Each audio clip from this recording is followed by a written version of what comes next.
Hi, it's Barb, Meeple PhD, with another Cosmic Game Connection, bringing a little more astronomy into your game shelf. Recently, astronomers announced that they had found a black hole that might be nibbling away at a star.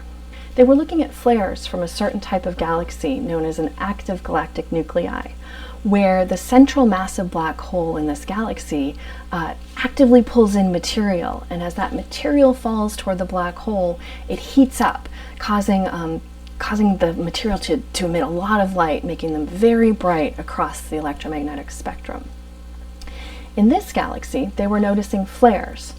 And flares are very common in this type of galaxy, but usually they're random.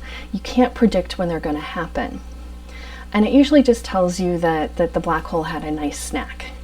But in this case, they were looking at about 6 years of data for this source and noticed that the flares were happening at a regular pace, about 114 days apart.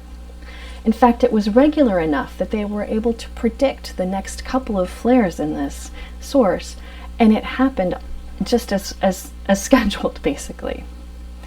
Now, in astronomy, when you see a repeating source like this, it often tells you that either something is spinning or something is orbiting, and the amount of time it takes to repeat can tell you how fast it's spinning or how long it takes that orbit to occur. In this case, the astronomers thought of about 3 different things that could be going on here, each of which involving the supermassive black hole and its accretion disk. Now, this is a relatively flat disk of material that forms around a black hole as material is pulled in toward the black hole. The first scenario they thought of was perhaps there were 2 supermassive black holes orbiting one another, and at a certain point in their orbit, those accretion disks are interacting, causing a flare. Now, it does seem that this galaxy has 2 supermassive black holes in it, but they don't seem to be close enough to be causing this kind of a signal.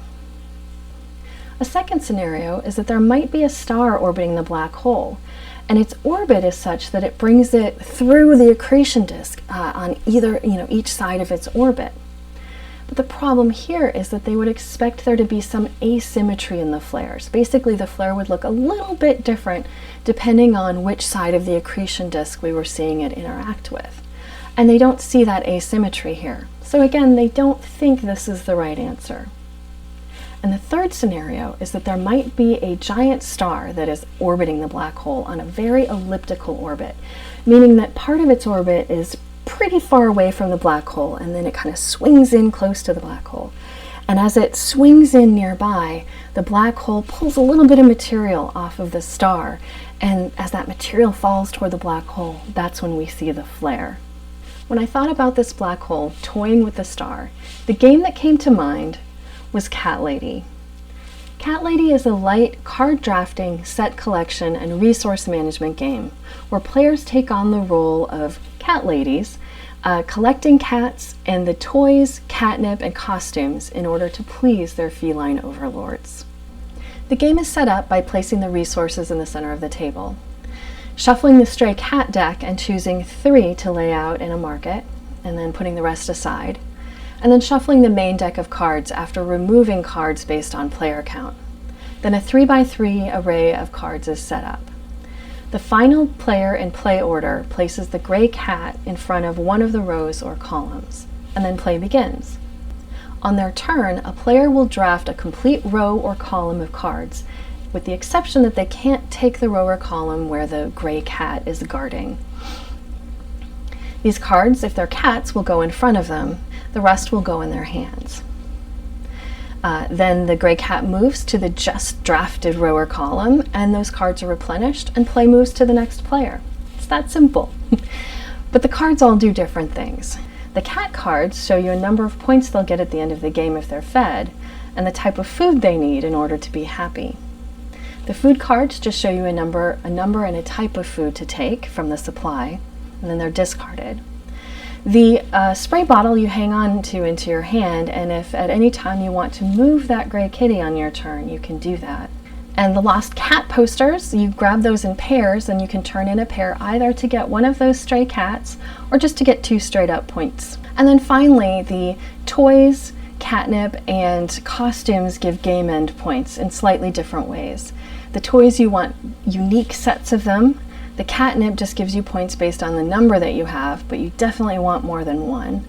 And then the costumes are a majority. Whoever has the majority gets points. If you have none, you get negative points, so you want to be careful there. The game continues until you can't fill the 3x3 grid completely anymore. If you've done your game setup right, this will be an equal number of turns for all players. And then you assign your food tokens to the various cats in your collection and count up game end points. Any unfed cats will gain you negative points, and the player who has the most leftover food also gets negative points. And then the player with the most points is named the best cat lady. So when I heard about this black hole, slowly nibbling away at the star as it orbited, I thought about the way that cats toy with their prey. So the next time you're playing Cat Lady and you're agonizing over whether to draft another cat into your collection or grab that toy mouse, take just a second to think about this black hole that is very cat-like in the way it is toying with its star companion. Thanks for joining me. If you have any questions about the science or game that I covered in this video, please leave them below in the comments and I'll try to answer them.